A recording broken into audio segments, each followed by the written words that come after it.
What do you get when you cross a know-it-all newspaper columnist with an awkward, unsophisticated everyman? Yeah.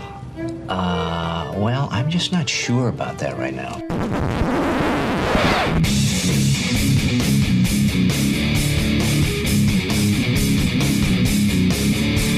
Welcome to Couch and the Roo. Welcome to Couch in the Roo, presented by Skymint Premium Cannabis, inspiring people to do better, live better, love better, just everything better. Be a better quarterback, whatever it might be. Beat Wisconsin better. And our Monday morning show, old school. This is the original time slot, presented by our friends Mark and Jay at North Coast Wealth Management. If you're trying to get your money right in this new year, or you think that might be a good idea, Mark and Jay can help. If you've got investment questions, wondering about retirement, Social Security benefits, saving for your kids' college education, if they deserve it, give them a call, Mark and Jay at North Coast Wealth Management, 248-626-2000, or email them at info at northcoastwm.com. Let them know Couch in the Roof sent you for a free consultation. Jason, how you doing, man? I'm doing great, buddy. I don't like the old time slot, but we did that because I said I really want to watch that Bills-Chiefs game. And if we were here last night and watching that, what do we just stop down, right? We stopped doing the show. We go, okay, this is the show you get. We're out of here. I would have been so pissed. I would have been heated if I was here. We were doing the show and that game was going on. Unbelievable. And rarely does a national story, a national game, affect our show to the point that it should change the time. Like, we would have been upset that we couldn't include that in the hot takes. Like, it would have felt a little, and we got lots of great stuff before the game. I mean, there's lots of great stuff to dig into with Michigan State, Wisconsin, for example. Yeah. But you can't not react to what may be the greatest, at least the greatest. That was finish. Friday, yeah. I mean, there is some Michigan State takes, but it's quite a few, how do you actually really start with that, right, after those games yesterday? Right. So if you have your Michigan State take, go ahead. No, you want to start with that? Because I just can't understand what happened yesterday. It was absolutely unbelievable. All right, well, you go first then. Listen, I understand the overtime rule is ass. But after you play defense the way that both teams played, I don't feel bad for the Bills. I feel bad for Josh Allen. I mean, that guy played his absolute guts out and gave everything he had, and Leslie Frazier absolutely shit the bed, the defensive coordinator for the Bills. Here's the thing. With 13 seconds and 3 timeouts, I looked at Treese. I'm not a genius. I said what they're going to do on the first play is they're going to throw an under to Tyreek Hill and let him just do whatever he wants. I don't know how you let that happen, though, because you know that's exactly what they're going to do with 13 seconds left. And then the pass to Kelsey, I mean, it was just unbelievable. I mean, congrats to the Chiefs. I had the Bills. I didn't care about ripping up that parlay because I think we got our money's worth yesterday. But the overtime rule is ass. But last night, and I think it needs to be changed, don't get me wrong, but I just don't think it plays here, right? Because if you're giving up plays like that on defense, then you just deserve to lose. I believe the overtime rule needs to be changed in the playoffs. I think the regular season, I'm okay with it. Sure. But in the playoffs, there's just so much at stake. I mean, there are things that you play that whole season. Right. This goes to a game that was the night before the Packers game, and I had a take that people didn't love about the idea that the home team should be able to pick the venue and not necessarily play you at had home. So many takes that people hated. I can't keep track. I know, it's amazing.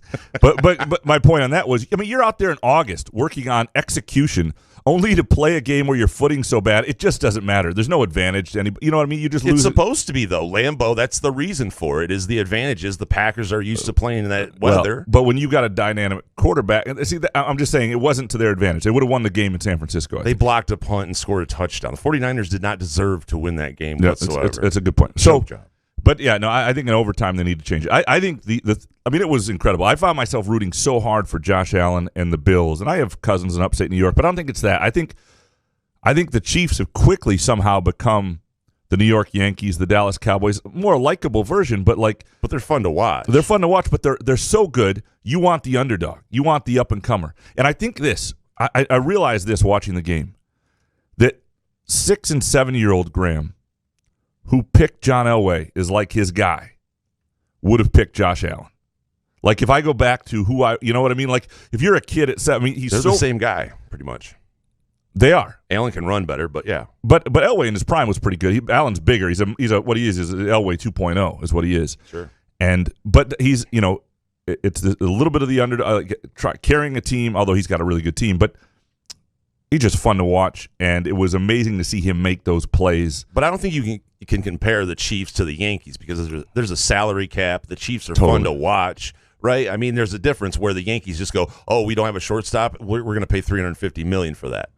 Whereas, you have to do the salary cap thing in the NFL. But so I'm going to stand here, my first take. And look, this is what makes the NFL so great. This was the marquee game of the year, probably the best game in decades.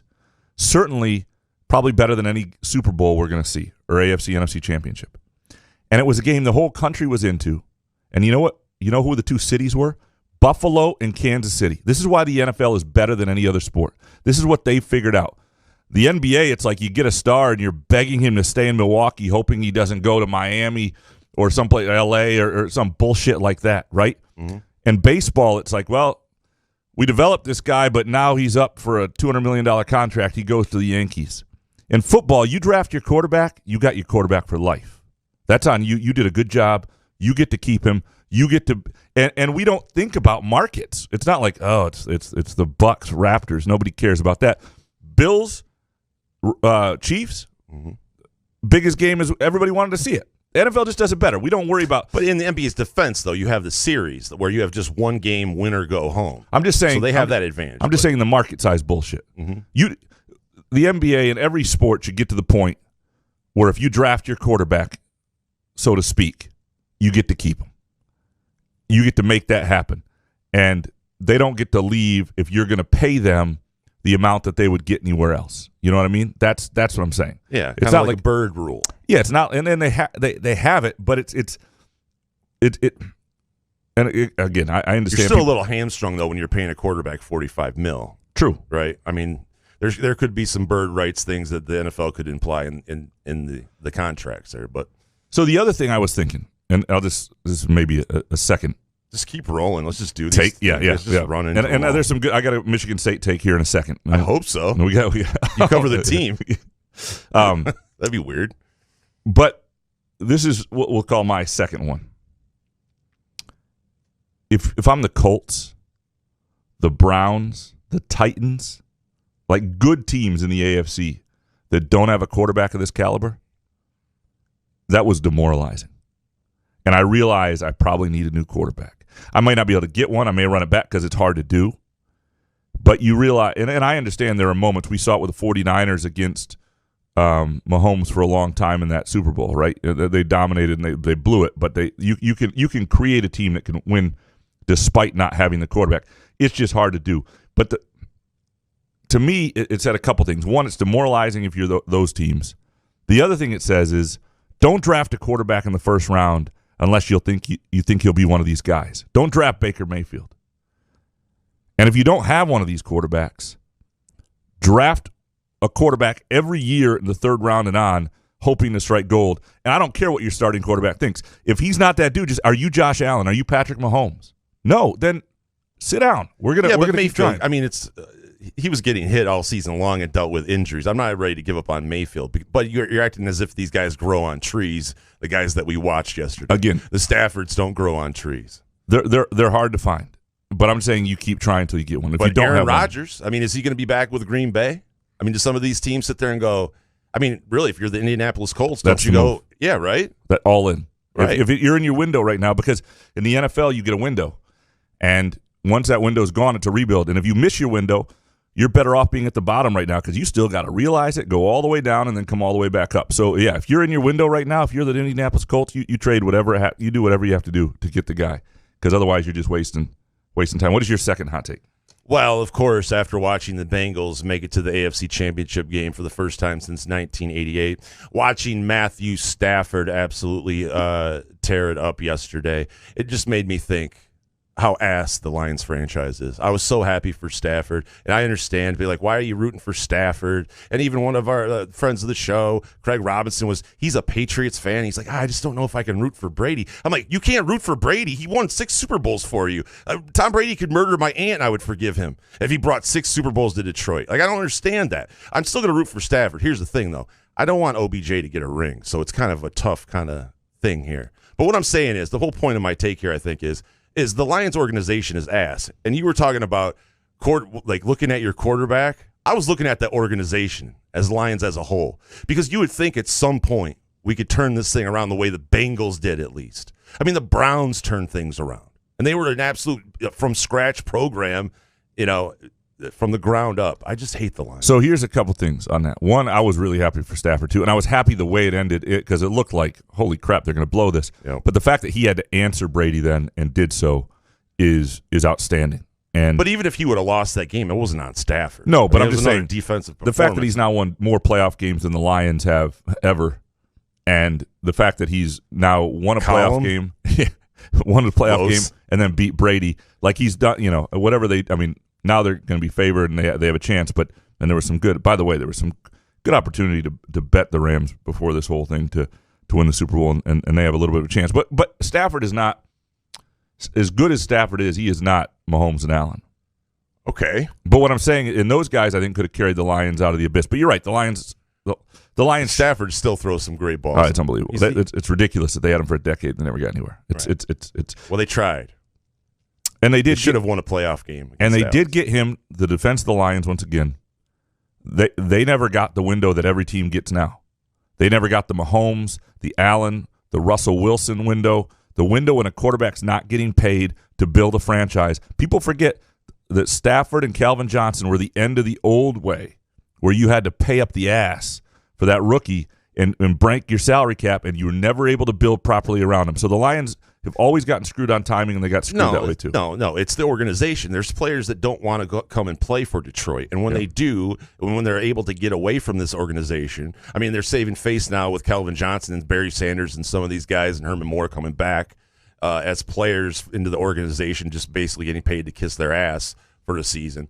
But I'm just saying that's the problem. Free agency, they can't get anyone because they know the organization. Players know the organization is absolute garbage. Do we still think that the Bills should trade Josh Allen for Matthew Stafford? I don't know what this wee shit was. That was all you with a serious face. That was a serious take. By the way, and somebody pointed out last night, Craig Robinson, one of our listeners, that his level of improvement was like he did do something that most quarterbacks don't do in terms of accuracy. And you kept talking about that, but he was at Wyoming when he was dealing with two-star wide receivers. And when you get in the NFL and you're playing with guys like that, obviously your accuracy is going to get a little better. All right, my third hot take. Time to talk some MSU hoops here. Don't coach my team. That's what he was telling me. I'm sorry I doubted the king. This we saw what was so fascinating about the game. I mean, that is who Michigan State has to be all season. Here's the thing. I mean, they had a great edge to them. Even when they turned it over at the beginning, right? They got back defensively. They didn't give up layups. They didn't drop their heads. There was a resolve. There was a fight to them, and every single possession that won that game for them. It's absolutely who they need to be. Here's the thing. I don't trust it yet because while we've seen they have the talent, and what I think is really interesting about this team is they have such a diverse roster, it's hard to know who's going to play well from day to day. Like if you're trying to scout them, you don't know Malik Hall is going to be the go-to guy in key buckets or for key buckets. You don't know A.J. Hoggard is going to have that sort of game. Well, what are you're scouting for Max Christie, who played well, I thought. You're scouting for Gabe Brown, who didn't have a very good game, or at least offensively didn't have a very good game. You don't know what you're going to get hit with. But none of that really matters. If that team plays with that mindset all year, they're going to be fine. I don't know what fine is. I don't know if fine's the Final Four, but I think fine's a really intriguing NCAA tournament team that now at 6-1 is going to be in the conversation all year for the Big Ten title if they play like that. Because, first of all, you just start doing the math and all these other teams that are losing games that maybe you didn't expect to lose certain games. Kofi Coburn, or Kofi being out, as we call him. Cockburn. And I don't know if he'll play Tuesday night yet against Michigan State. He's got the concussion. A concussed Cockburn. And never good. You see Purdue dropping a game here and there, and now they've beaten Wisconsin. So, but they've got a chance to be in the conversation, certainly. But I don't what is it you don't trust, though? Because Wisconsin, we talked about it before the game, they're a proven team. And Michigan State, whether they're undefeated on the road, I think they beat a good Wisconsin team. I think, obviously, after that Northwestern loss, I mean, that's a great turnaround. I was impressed by that victory, and it gave me a different perspective of this team. No doubt. It's changed mine, too, because 6-1 after winning at Wisconsin feels a whole lot different than 5-1 after losing at home to Northwestern. Mm-hmm. And it absolutely changes. I think it should change the benchmark. I think your expectation for this team changes because what they did was not some level of execution that was beyond anything they're capable of. What it wasn't some day where, I mean, they did shoot well, but it wasn't some day where everything just fell and everything broke in their favor. They got off to a horrible start. They turned the ball over 4 of their first 6 possessions. But it was a day where their grit was so good and their edge and their energy, their will to rebound, 39-20 on the glass after getting out-rebounded by Northwestern, like that. But that needs to be your expectation for them and their expectation for themselves, and that's what I don't trust yet. I want to see that repeated, not just to Illinois. On the road, it's easy to have edge. I think this team's better off on the road. I want to see that when they're at home against a lesser team, and there aren't a ton of lesser teams left on the schedule, but when they're at home and it's a Wednesday night, I want to see them play like everybody doubts them, like they're in a hostile arena. And this team, I do believe, for what they need their personality to be, is better on the road. They're better off on the road when they have to feel like they're not intimidated by settings. I mean, you see Max Christie from the beginning of his time at Michigan State, what he did against Butler in the first hostile atmosphere he faced. They're not scared of those atmospheres, and they play with an edge like they're out to prove something. And we saw that again from them. I don't trust that they'll do that every game, but that needs to be your expectation for them and their expectation for themselves. Now, is it because you don't trust, this will lead into my third take, you don't trust this Michigan State team because of the point guard play?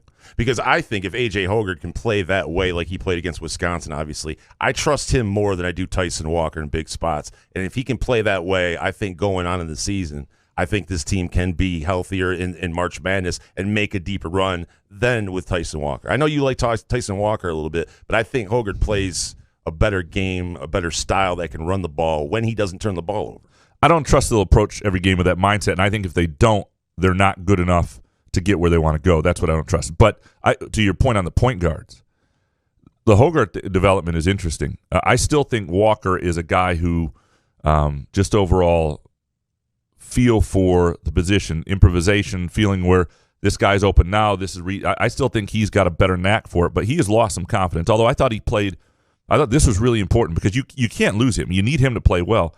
I thought the fact that he played a really good second half after not playing a good first half was important. It showed some bounce back. But Hoggard was interesting. There's no doubt that was a really well-played game by him, and he still misses on some passes. Man, that guy compared to Walker, you want to see a difference.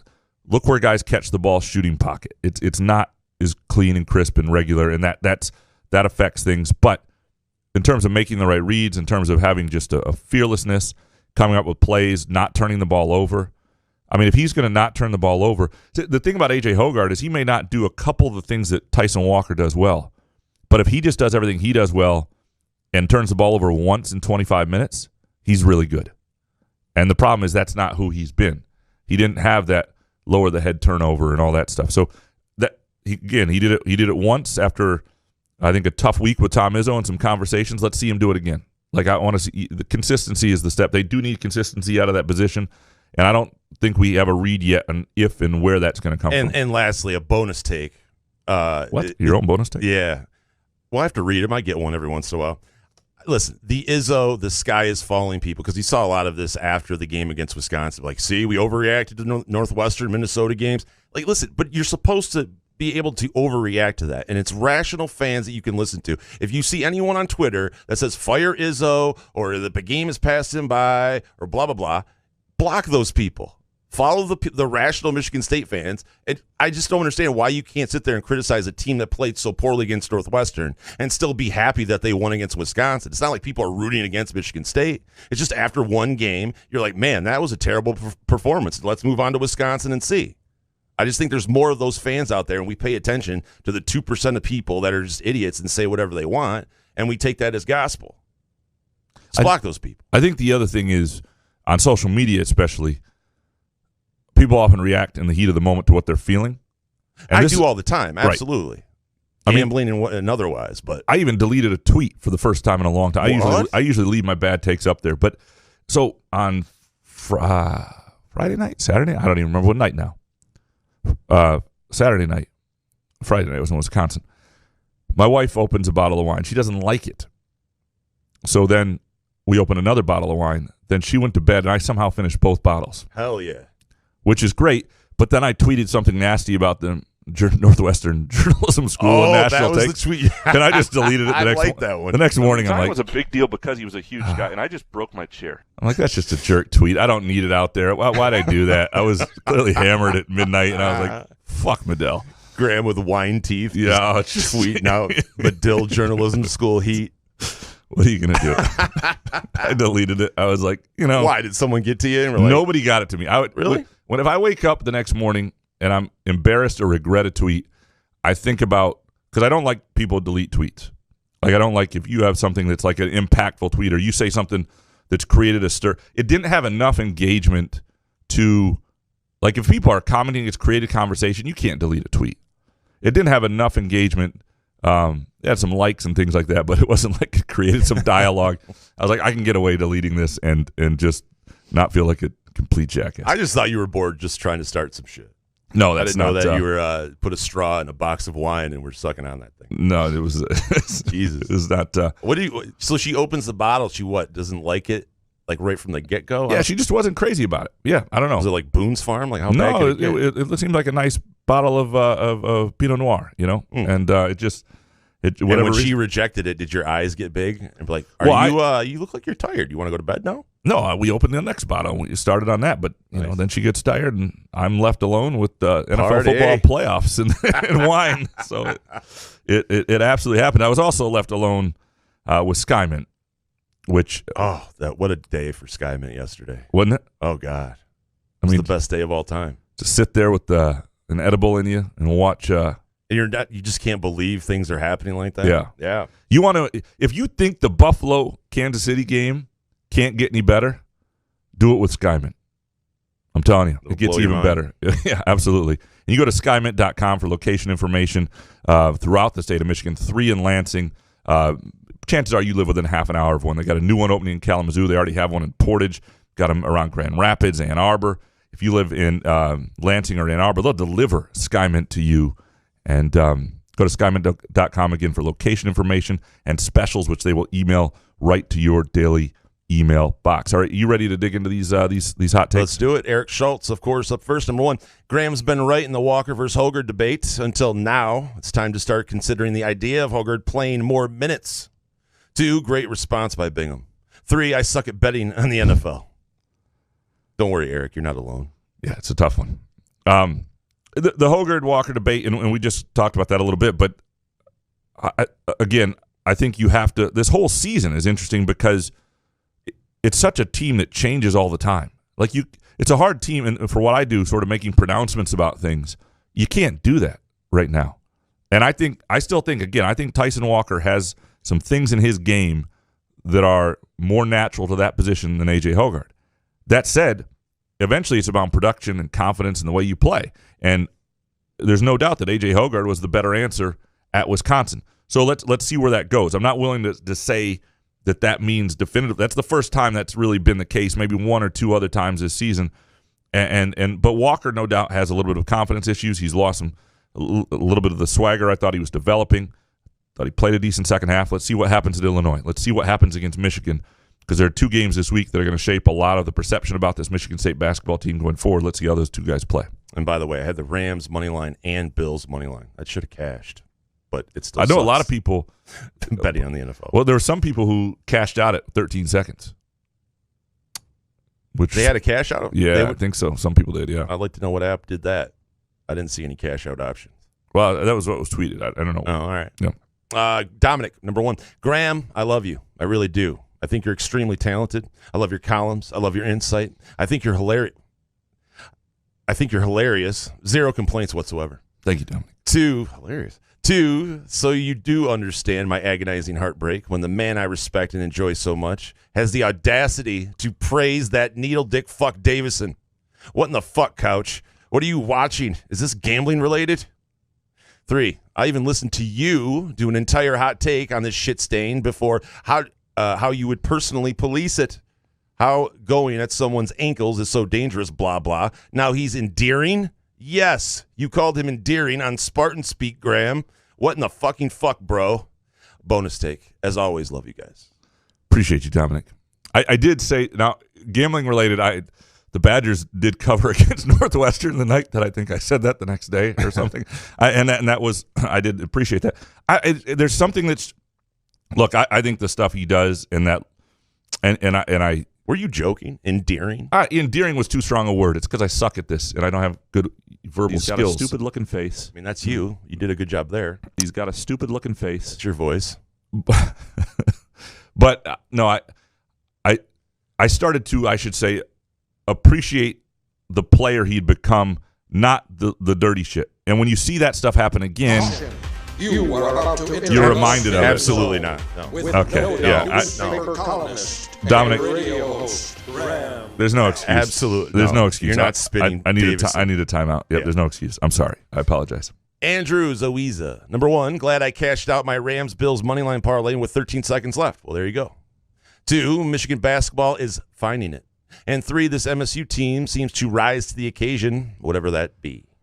Yeah, so if that 13 seconds left, I might have done the same because I wonder what Tell the me cash what out was. app you're using, Andrew. Yeah, that's Believe me, I looked. yeah, that's no. Here's the other question. That moment, everybody's saying they should have squib kicked it. Yes. I don't know who was back. Was it Tyreek Hill back returning the kick?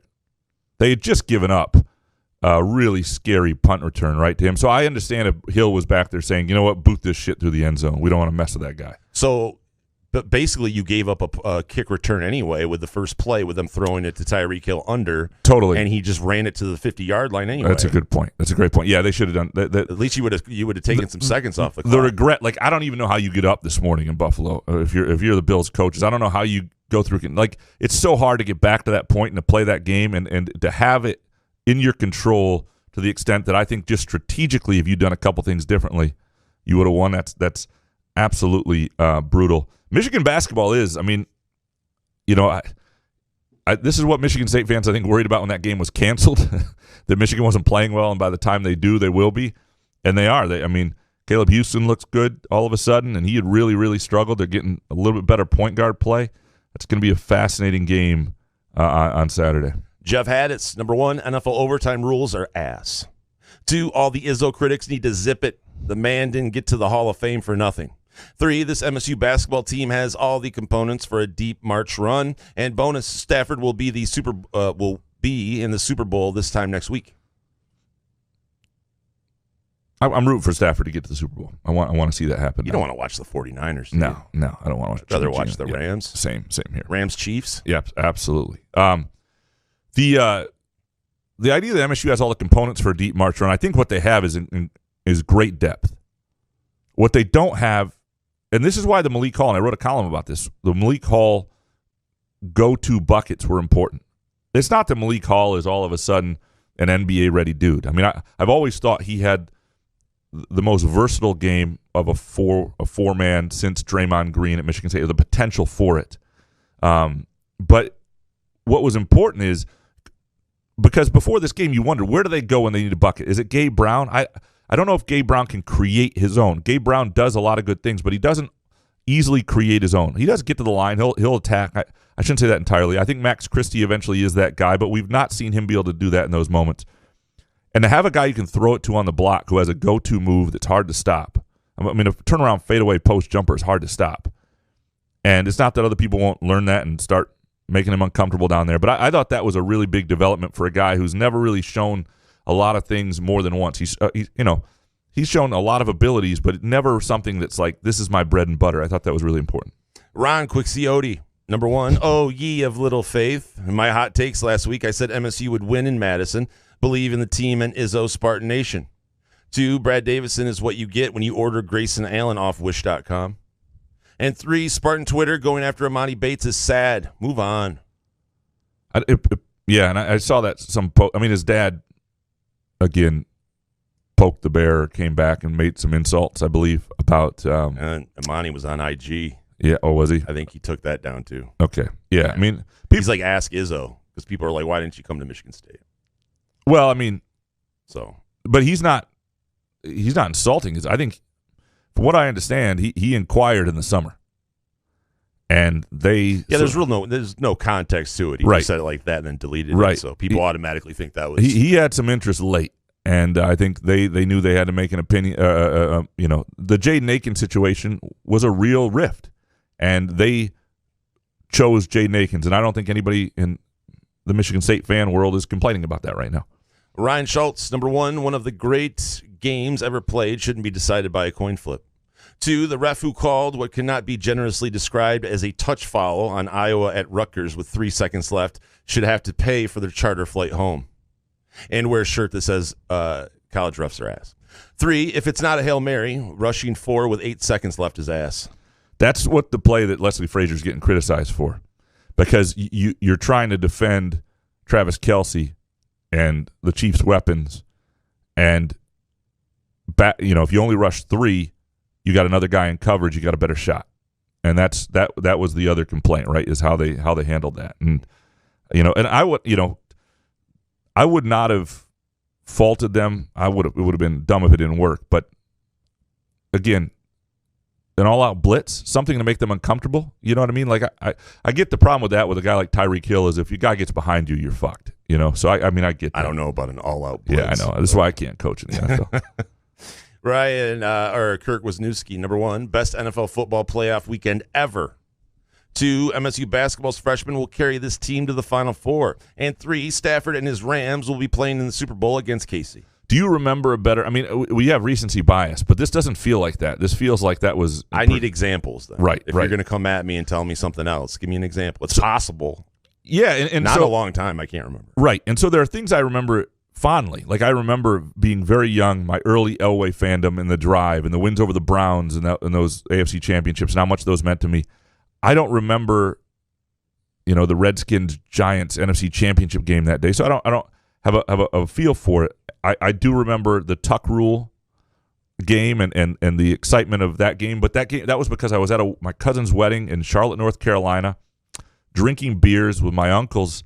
Half of them are Bills fans. In the hotel room, and it was like the first time legally I was old enough to drink, and drinking with sort of the men of the family, and how cool that felt, and like so that I remember that fondly, but I don't remember the football being like this. I don't. It's by the way, the idea that MSU's freshmen will carry this team, there is, I think that's a lot to ask, obviously, but I do think one of the things you're seeing that's a really good development for this year and beyond is there is a fearlessness to both Max Christie and Jaden Akins. And I think Pierre Brooks has it too. He's just not playing as much yet.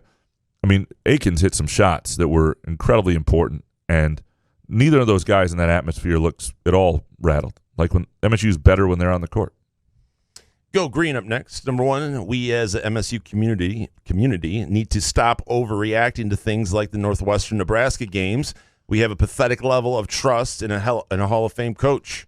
2, Hogarth's Denzel Valentine's like potential could elevate him over Walker. And 3, this defensive line hire is Mel Tucker's most important yet. And bonus take, holy crap, Rams. So the Denzel Valentine like potential.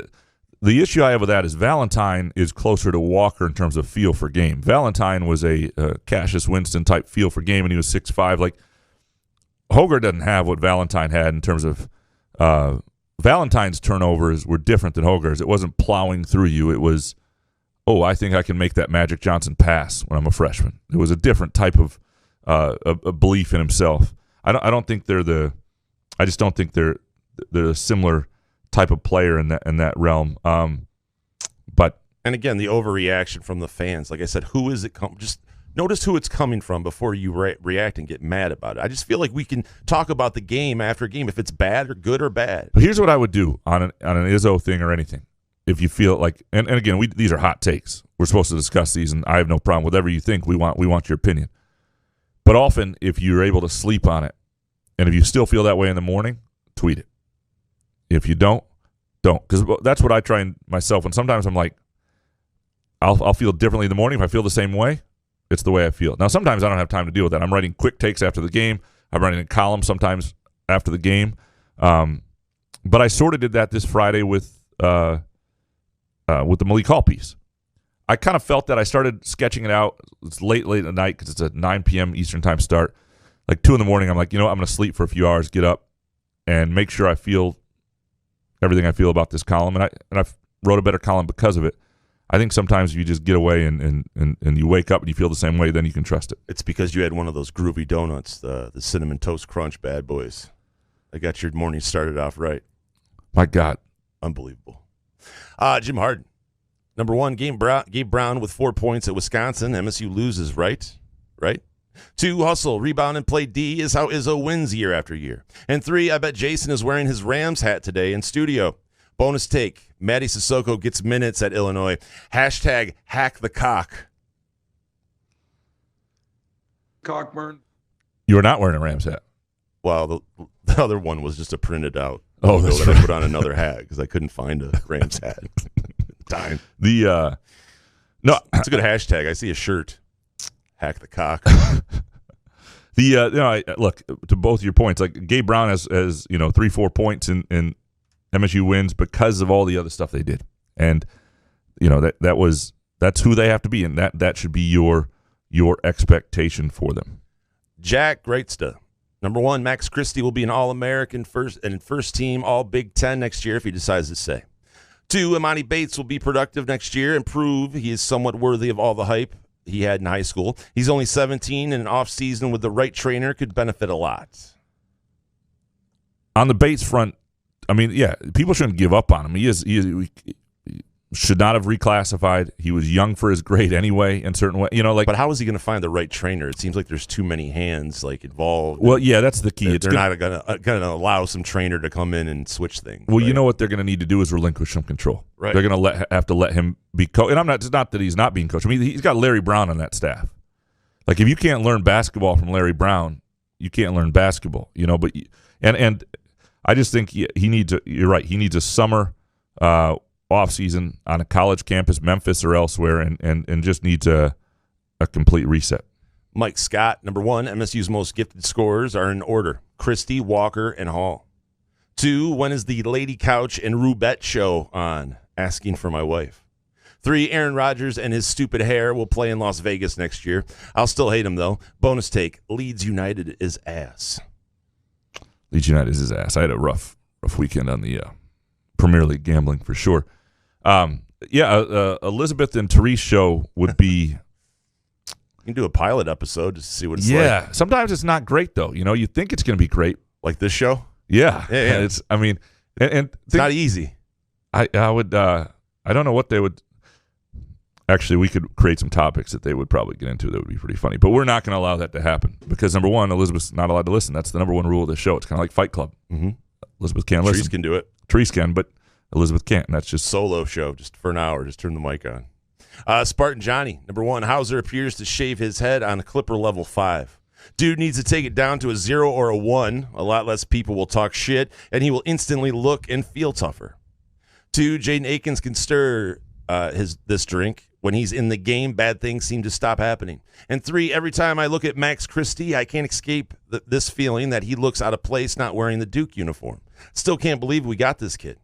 Bonus take, as a Bills fan, fuck Mahomes and his perm. I've been waiting 30 years for this moment, and holy fuck. Wide right, Music City Miracle, and this shit. I don't feel bad for Bills fans. Like Lions fans would give anything to have the Bills situation right now and have Josh Allen. Oh, absolutely. And so there's levels of and the feeling 4 bad. Super Bowls and the Scott Norwood miss. But they do they have taken some crushing defeats, and I respect them for getting off the mat each time. I think this is a good way to think about something with Jaden Akins or any young player. When he's in the game, bad things seem to stop happening. Like if sometimes that intuitive feeling, like, boy, he's in good. I feel good about that. There's something to that, and usually the data and the stats back that up. And I think there's, it's much like turning your finances over to Mark and Jay at North Coast Wealth Management. Like if you good things just start to happen, bad things stop happening. If you stop live betting Premier League action and decide, you know what, instead I am going to invest my money, invest for retirement. Any questions I have, I'm going to go to Mark and Jay, North Coast Wealth Management. They are 248-626-2000. You can email them at info@northcoastwm.com. Find them online, northcoastwm.com. And they are going to they're not going to try and get you in some hot product or investment trend. They're going to assess your specific needs, your situation, and help you invest wisely based on your goals. Call Mark and Jay again, 248-626-2000. It was exciting to watch that live read come together. Thank you. To watch you pluck which one you wanted to take and spin it. Love it. Aaron Whiteford. Number 1, continued growth of Hall, Marble, and Hoggard will be the difference between a Sweet 16 and a Final Four run. 2, Aaron Rodgers' legacy is tainted by his lack of playoff success. And 3, is there more disappointing first sip than when you order a porter, but they give you a stout? I like a porter too. I like the idea that the British drank warm porter on ships back in the day. I like drinking a porter. I love a stout too, but that's some craft beer nerd shit, though. Yeah, that is some craft beer nerd shit. Appreciate you, Aaron. I actually ordered a porter. So continued growth of Hall, Marble, and Hoggard will be the difference between a Sweet 16 and Final Four run, and where these guys get to. I don't think it's that specific. I mean, I think it's the continued growth a lot of places. We don't know Hoggard versus Tyson Walker. Marcus Bingham needs to, and I thought he had a pretty decent response. But there's a lot of different guys. The growth of Max Christie, all of these things are important. What gives MSU a chance to have a special finish to this season is the idea that they have so many guys who are still finding it and far from their ceiling. And that's to win a game like that, to be 6-1 in the Big Ten and not feel like they've arrived where all these guys are going to be is a pretty good place. Alex James, number 1, dominating Wisconsin on the road with little contribution from Brown or Bingham was shocking, but shows others deserve more time on the court. 2, Malik Hall is the only future NBA player on the team, and yet he doesn't start. 3, Aaron Rodgers to the Saints or Dolphins. And 4, college refs are ass. Malik Hall, I don't know if he'll play in the NBA. I mean, he's 6'8" and would it surprise you though? Would not, but I do think Max Christie is an NBA player eventually. I mean, I don't know if it's going to be this year, but he's still in mock drafts if he wants to go. I don't think it'll happen this year. Aaron Rodgers, the Saints or Dolphins? If you were Aaron Rodgers, where would you go? Where do you want to go? I would go to Indy, I think. I mean, what are the options, right? The Saints, I don't think that's a fit. Is Sean Payton going to stay there with Taysom Hill's contract? It's just a funky team. And Dolphins, do you really want a new coach? He doesn't want to start over. He's 38, 39. He's a free agent right now, right? Coming out of this year? I believe so. Yeah, right? He was out of the contract. But the Colts seem like, I think he would be a big Irsay guy, right? And with that defense and running game, I don't know. Yeah, no, I think that would be the best fit. The Colts might as well. I'm sure, if the 49ers want to wait a couple more years and go, but then you got a young, I mean, I don't know. Maybe that's, if the 49ers decide they don't want to go with their young guy and go with who's their young guy? I forget his name right now. What the fuck's his name? Trey Lance. Trey Lance. That's why I called him a young guy just to bail me out. They got athletes. Ryan Allen, number 1, Malik Hall will be the Big Ten Player of the Year next season. 2, Hoggard is MSU's best defensive guard since Travis Walton and best passer since Cleaves. Holy shit. He's 4th in the nation right now in assist rate as a backup. 3, Max Christie will be the second Big Ten player to be drafted this year. Wow. So, and that's behind Ivy at Purdue, obviously, is what he's saying. But you'd have to be in the draft to get drafted. So these are all, this is the point of hot takes. They're supposed to be interesting discussion pieces and a little hot. And Ryan, these are hot because I disagree with all 3 of them. I do think Malik Hall is going to be a terrific player next year. And Big Ten Player of the Year level guy, we'll see. I mean, again, it's possible. Hoggard, though, I think he's a good on-the-ball defender. Best passers is Cleveland. I mean, just watch where the ball arrives, shooting pocket-wise and stuff. I don't see that with Hoggard. Now, I think he played a hell of a game, and I'm hoping the kid winds up continuing to do that for his sake. But I think it's a bit much right now. And Max Christie, I think, comes back next year. Mr. Benjen, number 1, Couch. You harp on road wins. The Wisconsin win more than erases the Northwestern loss by far. 2, Hoggard has really fast hands that for those reach-in steals. Vision, the inside field to feed to Hall. Drive, got fouled in the second half to stop a run. I love him as the main point guard next year. 3, I want, in Yoda voice, Izzo and Trust I Do. And bonus take, I miss the brow. An old, crazy Detroit fan. I don't know who that is. Izzo, and Trust I Do. How was that? That was all right. Thank you. That was pretty good. I think so. Yeah. I'll do. So, I first of all, I do think the Wisconsin win, The Northwestern loss, if they lose the Big Ten by one game, will bite them. But I don't know if they get that response without it. Like that was, I don't know if you get the win without the Northwestern loss, and if that's what that means, it absolutely does erase it. And that was Izzo's plan: lose to Northwestern. It was not you win, you beat North. It was not his plan. But for this team that is not yet consistent. This is why I don't trust them to play with an edge. Like just a week ago, they lost at home to Northwestern. Like I want to see them show up the next time they're in that situation with that edge they just played at Wisconsin. And if they start doing that, and you can trust it, because for a while, the one thing you could trust about this team is they didn't play down to the level of competition. They were really, and then I sort of lost that trust in them, and I have not fully gained it back. G.E. Miller, number 1, MSU is a bubble team. 2, later last week, MSU is a Final Four team. 3, Bingham's decline is not a mental will case. He's always had cardio issues and said himself he was still struggling from COVID-19, which affects the heart and lungs. He may not get back to good form this season. I think that is something that's worth noting, and he brought it up at obviously his last press conference and said he wasn't 100% back in terms of his wind, and that's always been something he's battled. And he got to a place this year where he was doing his best he could. Now, the other thing is, the thing I really thought he did well for a while this season that he didn't do in early January, regardless of COVID. I mean, he gave of himself. He gave of his body. You could see him play to exhaustion and put his body on the line. You could see enough strength in him to have some more resistance than he did. And sure, and COVID may affect that, absolutely. But I think the thing you need to watch from him, and you can tell, when is he giving of himself to the maximum level? And when he is, he can be a pretty effective player. Brandon Malak, number 1, NFL overtime rules are ass. 2, 5 players in double digits is how the Spartan team is going to win big games. No alpha dog. And 3, Marble can be better than Bingham. So the thing Marble can't do is have a 7'5" wingspan. He can't be that shot blocker. So when you say better, there are things he might be able to do better. But in terms of his effectiveness, I don't think you can replace – I think MSU with that sort of rim protection that Bingham gives them is still, when he is rebounding as well and when he is playing a smart, complete game is still their best option. But other than the wingspan, what is Marble missing from Bingham's game? I think it's pretty even other than the wingspan. I think Marble can be that guy. Yeah, but what am I missing between me and Magic? It's wingspan, man. That's true. There you go. And the cure.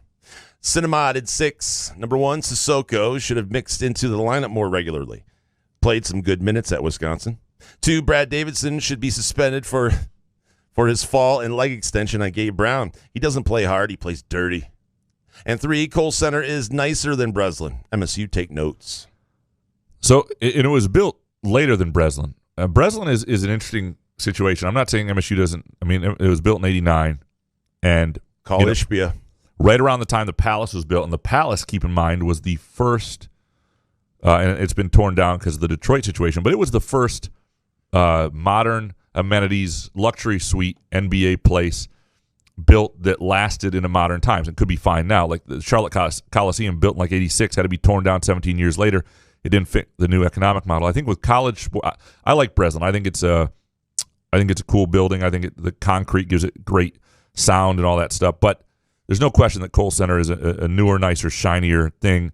I don't know if it affects. And they've done enough renovations too to the Breslin, the Izzo Hall of Fame area, the whole concourse. They're not getting a new basketball arena anytime soon. But there's no doubt the timing in which it was built created a little bit of a lag in terms of some of the stuff that was built 8-10 years later. And I can't remember exactly when Kohl Center was built, but have a leg up.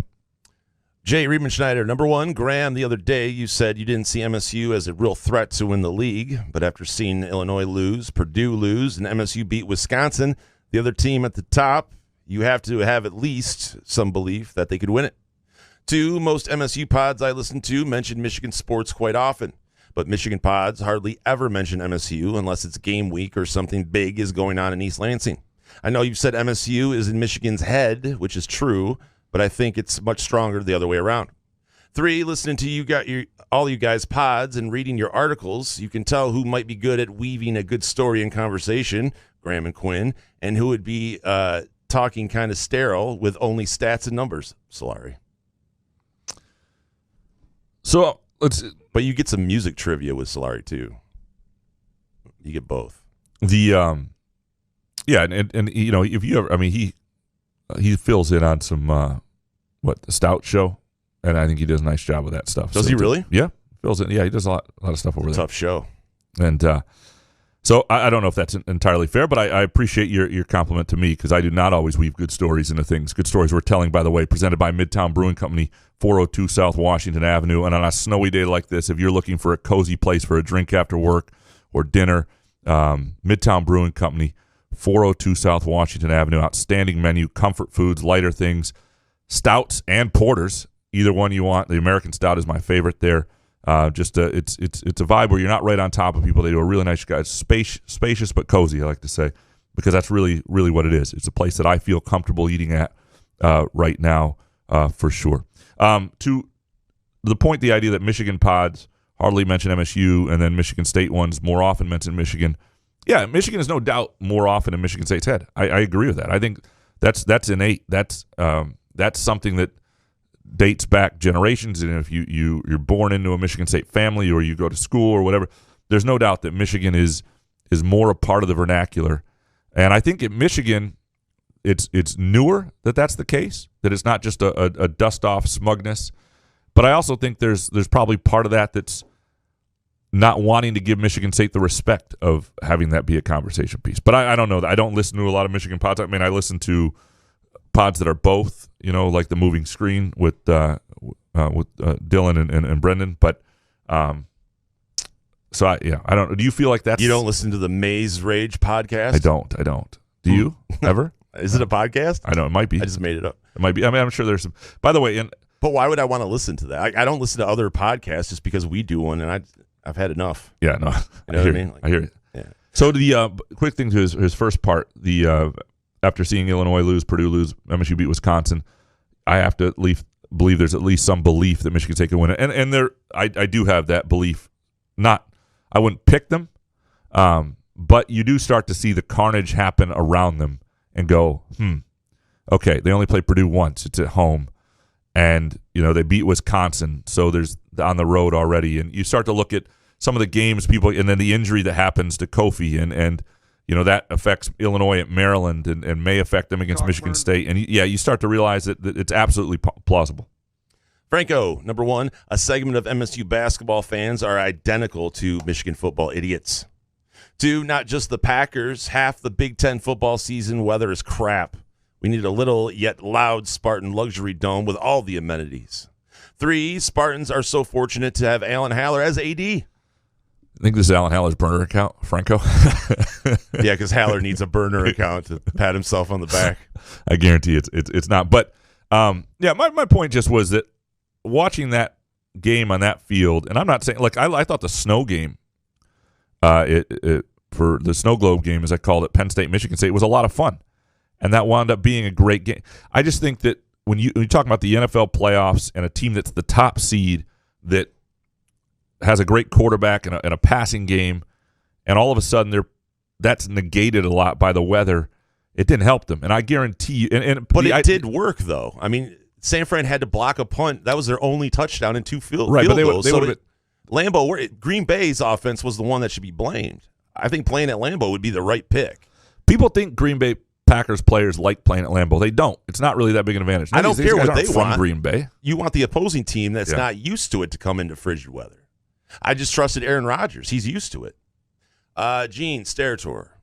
Number one, Graham loves to say, you know how I feel about it, The Athletic, without ever saying how he feels. Two, Graham loves to talk about live sports and then says, we don't talk about live sports. We do. Three, Graham loves to say, I wrote an article before the season and Gabe Brown being good was a given. I do say those three things a lot. Thank you, Gene, for listening. I hope this is the real Gene Sterator, by the way. What's number two, though? Oh, often when there's like a game on, and I'll say, well, we don't talk about live sports because of the podcast. And I'll go ahead and I'll start talking about it. Then we do the whole game. That's right. Yeah, sort of. These are dead on. Absolutely. No, I like The Athletic. I like what it stands for. I like that I have a very good friend, guy who's best man at my wedding, Scott Powers of The Athletic. He was number 2 employee at The Athletic when they were just in Chicago. And at a time he'd been laid off by ESPN, and the way they treated him early, and when he had some other offers, the way they really took care of him, and for example, he had, I don't know if I'm supposed to share this story, but I will anyway.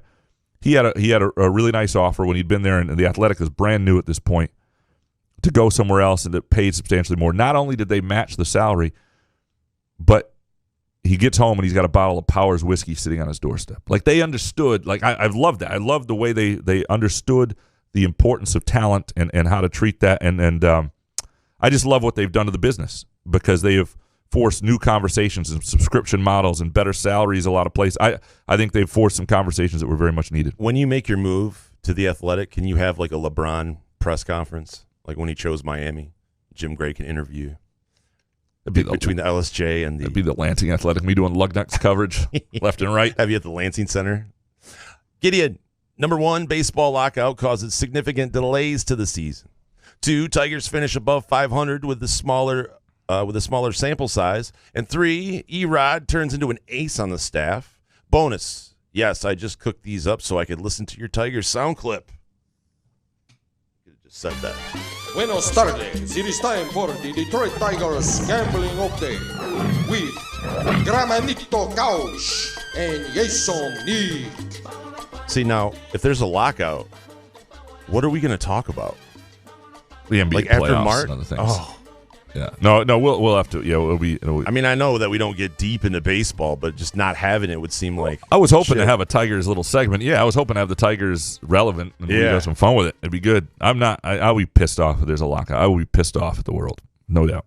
Eric Larson, number 1, the game has passed Izzo by. He doesn't know how to coach. He can't recruit. They will get clobbered by Wisconsin. Oh wait. 2, rough weekend for the state of Wisconsin. 3, if Brad Davison were at Duke, he would be as hated as Grayson Allen. And bonus, Carl Milak is a washed-up skater. Shot at Carl there. Dang. Who I'm assuming is his friend. The rough weekend for the state of Wisconsin, obviously the Packers. Yeah, if you're in Wisconsin right now, something happened with the Bucks too, with Grayson Allen himself, right? When he got suspended. Yeah, Caruso. He took Caruso out. Yeah, and I don't know if that even makes the top 3 of things that happen in Wisconsin. It was rough. It was a rough weekend in Wisconsin. Brad Davison would be, he is lucky he's in Wisconsin for some of the things he does, because if he was at Duke, he'd have the double. Fewer people hate Wisconsin than do Duke, for sure. Carl Milak, number 1, a bad skater apparently. Number 1, the hate for Aaron Rodgers is undeserved. It's become all political and very little to do with his play on the field. 2, Rodgers is still a better playoff quarterback than Brady. Higher passer rating, yards per attempt, touchdown to interception ratio, and completion percentage. The difference is Brady has been insulated his entire career by great and stable coaching, better defenses, run games, and offensive lines. 3, said it before, but after Western Michigan swept North Dakota, they may have the best college hockey team in the country. Also, Lawson is the best college hockey experience in the state. May be a bit biased. The Lawson Lunatics, by the way, I mean, the student section at Western Michigan is pretty incredible. Also vile, but incredible. Let's go to number 2 here, because the idea that Rodgers is a better player. I mean, I don't think you can say that when you think about the game against the Falcons in the you can't say it because the guy won 7 fucking Super Bowls. Right, That's why you can't say it. Yeah. What are we talking about? And now I understand that you can look at some stats. I love elsewhere. you, Carl, but you can't say that. Yeah. There's no doubt that Tom Brady has been in a better situation, but the number of even if it was like 2 Super Bowls to 1, you could say it. But he was throwing. Deion Branch had to play like cornerback. I mean, the wide receivers that Brady has had. I just don't know if Rodgers, you put him in the Patriots scenario, he does the same thing. Randy Weed, as always, love the show. Also, I'm on my 3rd glass of Weller, and here are my thoughts. 1, Brad Davison is to Wisconsin basketball is the same as Matthew McConaughey is to the rest of us kids in Dazed and Confused. 2, Brad Davison, number 34, is actually his age. And 3, the Fox pregame bit where the old guys pretend they're Deebo Samuel or any player for that matter executing a play is so dumb. Wow, that's super informative and looks just like Deebo Samuel, said no one ever. Good stuff, Randy. Brad Davidson's actually only 22. I think he's a year older. 5th-year senior Brad Davidson's like a year older than sophomore Hunter Dickinson and sophomore A.J. Hogarth. So That is just sort of a weird dynamic. He's just been around forever. Yeah, I don't think it matters the age. It just you keep seeing him year after year. Yeah. You know? The idea that I'm not a fan of that Fox stuff either. I mean, I always think it's weird when they even on all pregame shows, halftime shows are ass. Not all. Yes, they are. Name one or halftime show that you enjoy. The CBS one where they throw it to Boomer Esiason. No, I asked right. Treese last night, I go, you listen to Boomer Esiason, and you tell me if you fucking learn anything. I'm not saying these guys don't know football. Obviously, they played football. But why do we need 5 fucking guys on there that tell you the obvious shit like Troy Aikman does? I don't know if it's because I've grown up, and like when I was younger, and my dad's friends, I looked up to them, and they're like, oh my God, these guys they're so cool. They have their shit together. And then the one guy just sold shoes out of his trunk, I found out later on in life. It's like you grow up now and you see these guys and you're like, I know all this shit. Like, what are we watching? Do I need to see Terry Bradshaw? Do I need to see Michael Strahan on his 9th show? I mean, who gives a shit? Shoes out of the trunk, friend, is another story we're telling, presented by our friends at Midtown Brewing Company, of course. Good shoes, though. A good deal. To your point, these shows have way too many people. Like, what you want is like 2 good analysts who give you relevant information. And instead, you get 5 people each get 30 seconds a pop. TV is a real. I want to see gamblers. Yeah. Put gamblers. There you go. I need Jimmy the Greek type guys. I don't give a shit. Give me information about sports bets. Nick Palmer. Number 1, anytime Green Bay loses, America wins. 2, if the MSU season was a roller coaster, we'd all have motion sickness. 3, sending positive vibes to Malik McDowell. He needs them. Yeah, I don't know everything going on, Malik, but I don't think everything's right. Obviously upstairs there. No shit. Are you a psychiatrist? He's walking down the street butt ass naked. Do you think people hate Green Bay, the Packers? It's tough to say because people in the UP are Packer fans. Yeah, I don't know if Green Bay's I gotta hated. say, as being dead inside, I did hate Aaron Rodgers, but he's stolen my soul with the Hail Mary to win the game, the walk-off Hail Mary. And, he just kills the Lions. So yeah, I'm not going to root for them, but I don't mind Aaron Rodgers. Jack Hakala. Number 1, if you're the NFL and you have the best viewership of all the major sports, why not get greedy? Take the time off the clock for OT and let them go back and forth. You want ratings, or do you want your game to end in dummy fashion with millions tweeting at you to change the rule? 2, MSU had a big win against Wisconsin, but where the real test lies is at Illinois versus a team with multiple options besides Johnny Davis. 3, I get it. They already had the game of the year, but why not get greedy? Give each team a chance to score. I would like to see the NFL. I love the first take and the third take are related, but a second take on and it's about basketball. The NFL should be greedy. They're the most greedy MFs out there. I would like to see let them go back. Like, I don't want the college playoff rule where they're going from the 25-yard line. But they should sort of get to match each other. That's what playoff overtime should be. Match football. If a team comes down and scores a touchdown, the other team then has to score a touchdown. Right. And if a team goes for 2 and gets it, then they have to come down and do the same. It should be a game where you have to sort of match each other until you don't. And that's the NFL doesn't give a shit about all the tweeting post game because they know that you're going to be back next weekend. Yeah. For the AFC and NFC championship. And Jack, to the Illinois-Wisconsin point, what's interesting, I was talking to an Illinois writer last night just about the situation with Kofi, and like if he thinks the Illinois is in real trouble if Kofi doesn't play. I don't know. I think Michigan State wants that challenge. Not that physically, I think it helps if he doesn't play, but from a mentality standpoint, I think this is a test that's important for Marcus Bingham. They probably are more likely to win without him, but I just don't know if, like, I think Illinois' guards, you can argue, are better than the Michigan State's guards. The interior I would give to Michigan State, especially if Kofi's not playing, the 4 and maybe not. I don't know. This is a horrible analysis. We'll cut that in post, will you? Yep. That's the worst fucking analysis. Cutting it right now. Thank you. Spartan 18770. Number 1, Rob Parker makes Hondo Carpenter look like Woodward and Bernstein. Yo. Wow. 2, Lions fans that cheer for Stafford are like the guy who's okay with being friends with the ex-girlfriend. Have some dignity, people. 3, Spartan fans who every year call for Izzo's head can go fuck themselves. So Lions fans cheering for Stafford, is that the equivalent of being friends with the ex-girlfriend? Have some dignity. I don't think so. By the way, there are differences. You can be friends with an ex-girlfriend if it ended amicably and you were the one. If you're still in love with her and you're accepting friendship, that doesn't work. It never ends well. Have you ever tried? I could see you being being one of those dudes, though, that would be friends with your ex. Well, I mean, I've tried. It's not always. Depends on. Have some dignity. Can we have any dignity, Spartan? We have no dignity. We have no dignity. And, of course, we want to root for Stafford because we want him to win a Super Bowl and go, here, Ford family, here's your pile of shit franchise. Please sell. Also, not a fan of Rob Parker, so I don't mind his. What's he on now? I used to love Parker back in the day. Really? AM 1130 days? Jesus Christ. What? I'm sorry, when I was in high school. My bad. Bo McJunkins. Number 1, it brought me tremendous joy to beat that dirty fuck Brad Davison. 2, brought me even more joy to see Aaron Rodgers lose again.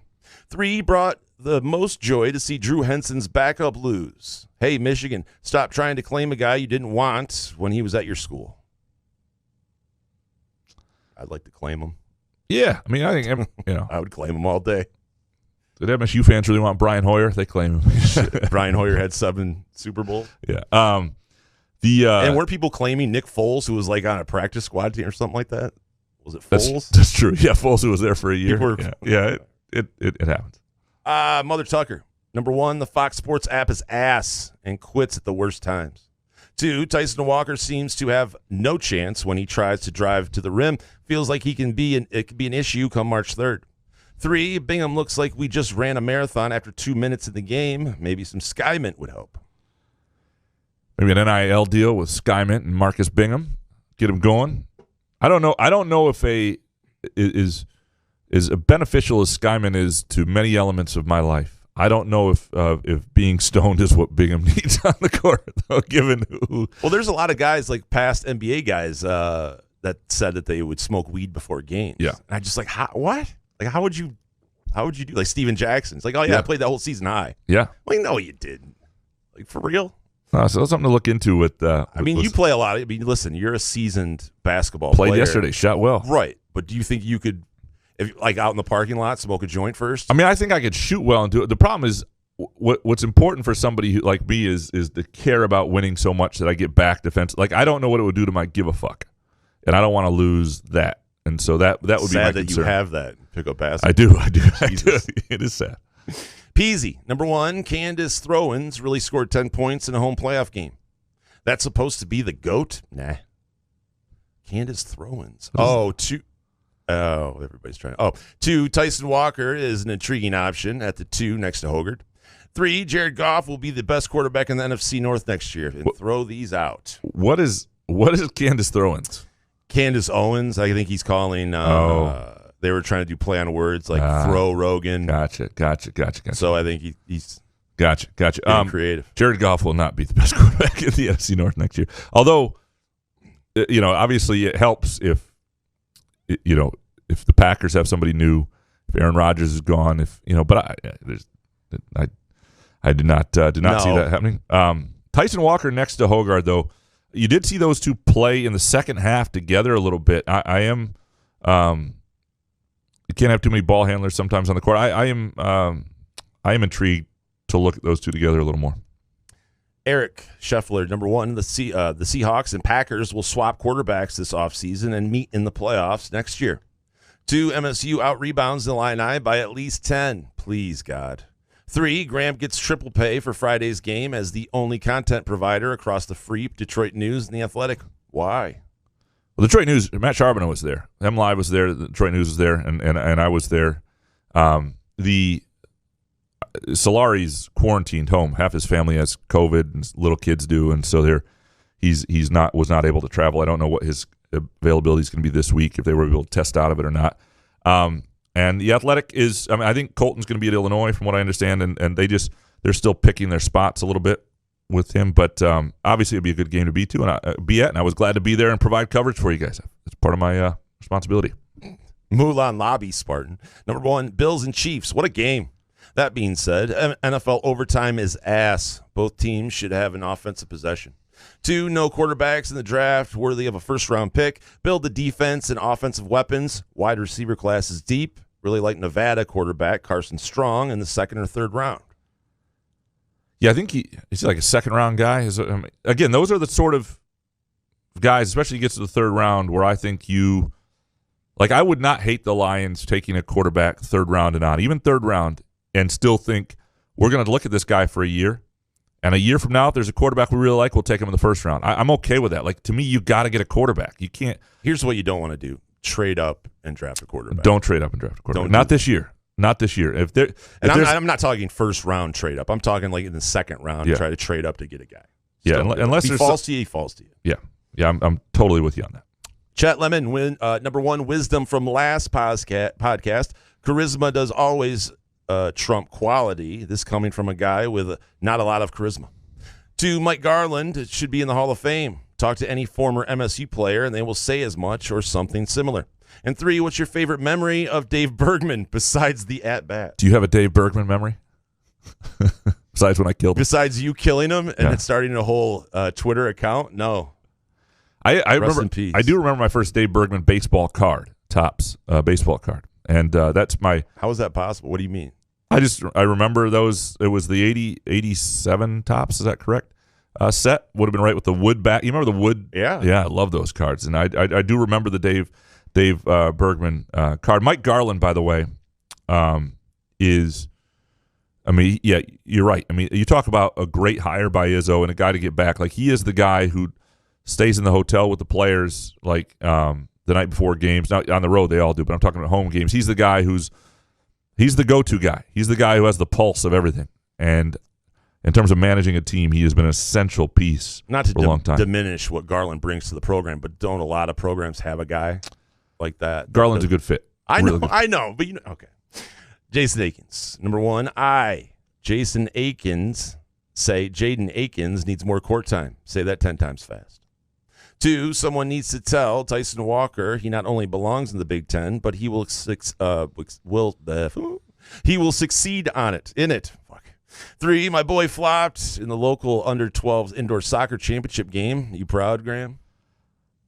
Oh, gosh, like an 11 or 12-year-old flopping in a soccer game, rolling around. I love it. You can't blame that kid, though. He's watching probably. That's what he sees. His Absolutely. favorite guys. And I do believe Tyson Walker needs a little bit of looking in the mirror. You know, I feel great. I feel good. I feel wonderful. You know, that sort of. I'm good enough. I'm smart enough. Yeah. Stuart Smalley. Oh, yeah. Be great. Professor, number 1, Grayson Allen should not be Bedford for his dirty play, but the NBA should let the Bulls seek their own justice like the NHL used to allow. 2, NFL should mandate real grass across the league, but not domes. And 3, I have a master's degree, and it hurts that I still suck at Wordle. Wordle's hard. Like, my wife woke me up with a question this morning on one she couldn't get, and I didn't know it was. You know, I don't know. It's good to be dumb. Yeah, Stay away from stuff like that. It's but the I know my limitations. I do like what the NHL does in terms of a guy's out with an injury that you caused by a dirty play. You're out for as long as the player. I do like that. Did you see that? You saw the play, right? I've not seen the Grayson Allen play. It didn't. I mean, is it dirty or no? It's a lot of Grayson Allen being who he is, and I don't know if he tried taking Caruso out on purpose. Obviously, I don't think he tried hurting him on purpose, but it's the whole Grayson Allen effect that comes with it. Gotcha. And the reputation. Ken Chu, number 1, that was the best at Wisconsin officiating ever. 2, that dude from Midnight Oil and the rest of the officiating crew did a fine job. And 3, on the other hand, people at football games with sombreros or other giant headgear that blocks the view of people behind them are complete ass. And bonus, Bills at Kansas City. Holy shit. We're getting a lot of these bonus. Like, these were things last night. Like, people put their hot takes in. Then that game happened. It's like, let me have a little bonus here. And which I totally. It's deserving of a holy shit. Totally get. And I do hate people who wear. Like, I have a big enough head, and I'm big. Like, even at movie theaters, I'm always like, oh shit, there's like an 8-year-old behind me, and like, you know, and I'm crouching down because I just have this long torso and giant head, and I'm like, oh, this kid's it's not your fault. I know. Kid's 8 years old. What are you supposed to do? Plus, we're like a rated X movie. What's he doing there? You know? I love when I watch the losing crowd, the guy that dresses up in full face paint and has all the bedazzled shit on, and he's just sitting there sad. I love that.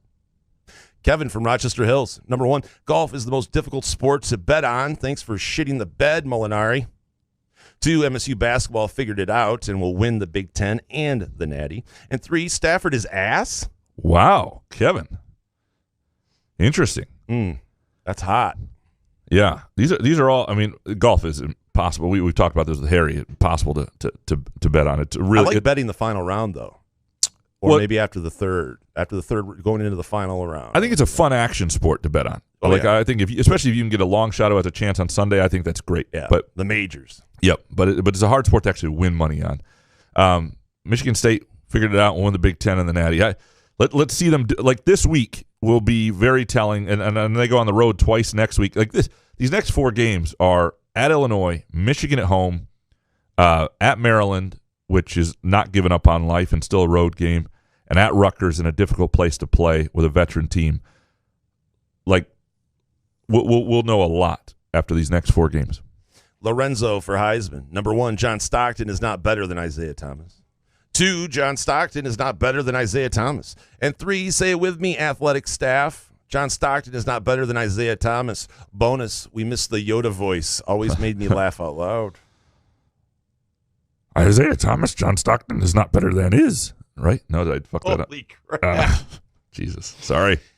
I think the more words, the worse it can be. I think you need to shorten it up. Right. No, there are a lot of things I need to do with it.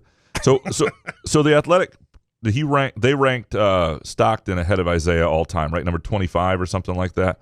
That's what this is, and I forget where they had Isaiah. It is asinine, and it's all the nice things I've ever said about the Athletic can fuck off. Like, what are you doing? Who did the list? Was it Hollinger? No, I don't. Hold on, let me see. I don't know that for sure. Off. Tony Jones. Sorry, I don't even know this.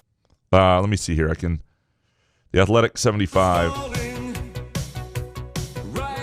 David Alders is part of it, so it must have been a big group, a collective vote, and that's what makes it even more ass.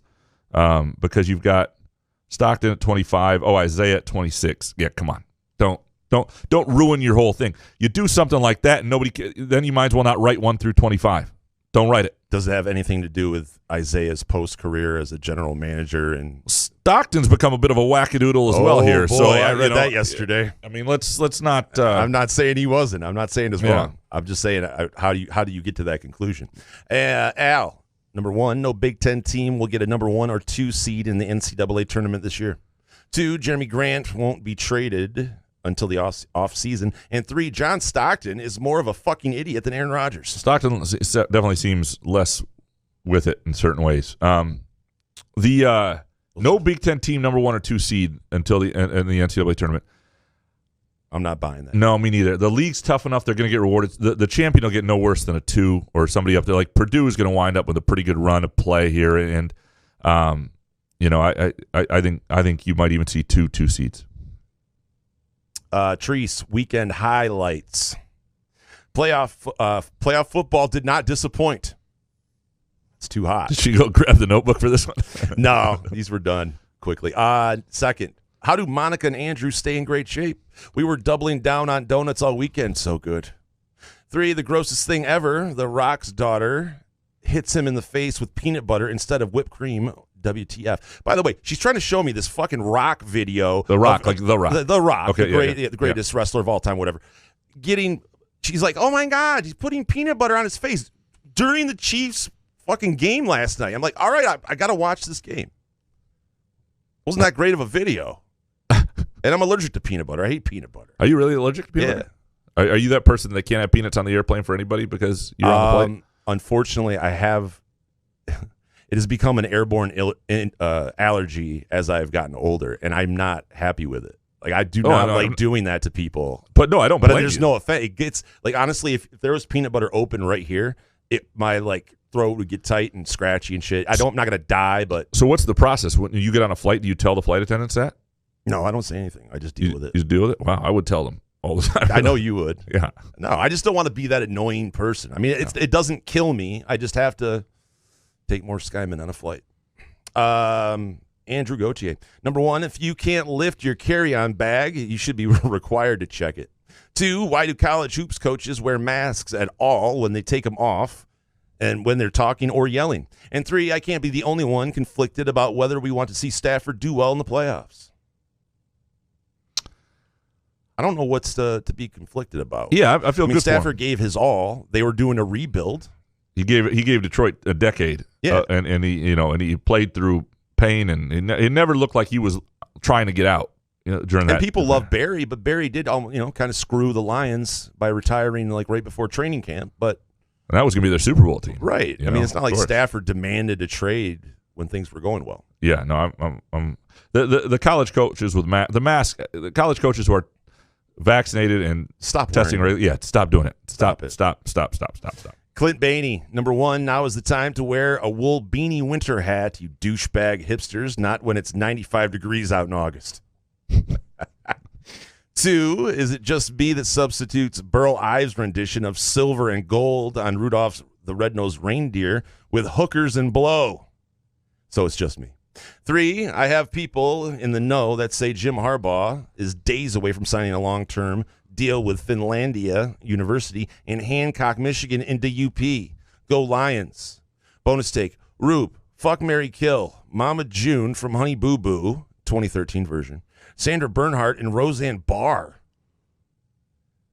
All right, so basically we got to get down to who I got to F here. So I'm F and Sandra Bernhardt. I would marry Roseanne Barr and kill Honey Boo Boo. There you go. And I love Finlandia. But if you marry Roseanne Barr, I got to bang her too. So I'm basically banging 2 chicks here. So in Finlandia, by the way, is where Pookie Bear, who is a listener and used to be a regular. He played football at Finlandia a little bit. I still get all their updates too from Finlandia's SID. I can tell you every hockey score that's coming in and all that stuff. Good. Yeah. Neurotic pants. Number 1, I don't have to stand up for the national anthem. Bus body seniors can eat a bratwurst. 2, I think it might have been busybody is what it's supposed to be. Sorry. All right, either way. 2, giving myself a plague break and going to women's hoops was the best idea I've had in a while. And 3, busybodies can't currently eat a wiener at Breslin, and I'm okay with that. Keep it to yourself. We did finally get an answer on why they're not having food. It wasn't just staffing. It was the idea that they want to encourage people to wear their masks, and to do that when they've just found that when people are eating, just let people eat. Just stop it. It's enough. Demon Bob. How is Klay Thompson better than Malik Monk? Shooting, Monk. Finishing, Monk. Passing, Monk. Defense, Monk. Clutch, Monk. Special super teams, Klay. Fraud, Klay. I love Klay. I'm not gonna say that. I respect his game, but when I found out that it was like his first game in 700 and some days, I'm like, holy shit, these NBA guys know how to do it right. Like, I need another year. He basically missed the pandemic largely. Yes. That's a great way to miss. Like, if I'm going to be injured, let's not do the bubble. Let's not do the years where everything's just awful to be around everything and life sucks. I'll be back when things are a little more. And one of the greatest performances was his, third quarter where he scored like 36 points on like 7 dribbles. So the guy's unbelievable. Hans Jurgen, number 1, why is Memphis on an all-time? Why is Memphis on all the time? They suck. 2, I was right about A.J. Hogert being good. Graham was wrong. 3, go away, Aaron Rodgers. I hate you until you come to my Browns next year. Then I will love you. # hypocrite fan. Rodgers has talent that I want on my team. Bonus, bonus, bonus. Ah ha ha. Stafford kicks Sue in the groin. Sue was being a baby. So that was weird because it wasn't really a kick. It was like I looked at that. It wasn't some intentional. I can understand why he thought it was, but it was not. It looked like a freak out like that. His feet were just flying around, and Memphis is. I wonder if the people, the TV folks, are like maybe some people enjoy watching Memphis just because it's like I like watching. I like tuning in to see how bad it is. Yeah, I mean it's not. Yeah, they don't deserve the. They do not deserve the airtime they're getting for sure. Jake Hawkins, number 1. This was hands down the absolute best NFL divisional playoff weekend ever. 2 words for all the winners from the weekend. Dig deep, especially the Rams' early Super Bowl pick, Chiefs and Rams. 2, excellent way to start out the weekend was having MSU bounce back, look more disciplined, and get a great win Friday night. Especially to get it at a place like Kohl Center that has been a house of horrors for MSU and Izzo. And 3, kudos to Graham for sharing a picture of the Wisconsin State Capitol building from his hotel room. We need to create a committee or panel to make Lansing more attractive than it is. Columbus and Indianapolis already make Lansing look like a small town. Madison, too? Well, Madison's double the size of Lansing. And Madison is kind of a combination of Grand Rapids, Traverse City, Ann Arbor, and Lansing. And it's sort of like, and you've got the campus right in the center of it. It's double. Like if Grand Rapids didn't exist, there'd be more of a need for that. They've got a lake. They got lakes. Like one side of that restaurant overlooks a lake. The other side is the state capitol. The campus is right there. I mean, they've got a lot of things going for them. If you went back 150 years and started building the capitol and campus, and I know it was an agricultural school, maybe you put them a little closer together to help the nightlife years and years later. But there are things Lansing can do, and Free parking, and there are things they can do around this Capitol loop for sure. But you're never going to be Madison. It's just you don't have the market size or the need. I mean, Grand Rapids takes away some of that need unless you get rid of Grand Rapids. I don't know how you do that. Last from the Upper Deck Jerk Guide. Number 1, Green Bay's heated field sucks. I want snow on the ground. 2, Aaron Rodgers has destroyed any legacy he might have had. And 3, these playoff games give me the feeling that the Lions organization is extremely screwed up, not being able to put a team together that can win playoff games, especially watching Stafford handle the Bucs in the first half. On point. Now let's hope this new regime with the Lions is more with it. We can't judge them New yet. regime, same ownership. I do think like the heated field didn't do its job. Like it just made it slop instead of like I don't know if it did anything good for the Packers. Didn't help. Lost the game. And yeah, we appreciate you, all of you, and all of your hot takes. Fantastic stuff as always. Thanks to Skymint. Go to skymint.com for location information and specials. And thanks to Mark and Jay at North Coast Wealth Management. If you've got questions about investing, Mark and Jay are here to help. 248-626-2000, 248-626-2000, or info@northcoastwm.com. Let them know Couch and Rube sent you for a free consultation. We'll be back with a show Wednesday afternoon. Some weird times, some scheduling stuff for different reasons. Wednesday afternoon after the Illinois game.